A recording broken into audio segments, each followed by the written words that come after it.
आप लोग कैसे हैं? देखिए कैसे धान मेरी सूखी जा रही है। आप लोग देख लीजिए, दर्रा फारा है, लाइट भी नहीं रहती है और पानी भी नहीं बरसता है। हम लोग क्या करें? आप लोग बताइए, आप लोग के गांव में पानी बरसता है कि नहीं बरसता है?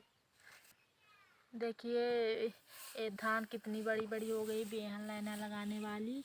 ये देखिए इसमें बहुत चारा आ गया है, तो ये मैं चारा निकाल रही थी। और आप लोग हमारे ब्लॉग वीडियो में जुड़े रहिए और देखिए मैं कैसे चारा निकालती हूँ।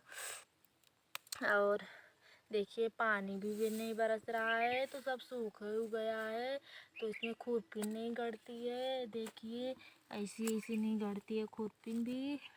मेरी खुरपी भी उखड़ गई है, ऐसे हो जाती है। मैं क्या करूं? आप लोग हमारे ब्लॉग वीडियो से जुड़े रहिए और देखते रहिए आप लोग। तो चलिए दोस्तों, आप लोग अगले ब्लॉग वीडियो में मिलिए। बाय बाय, नमस्कार।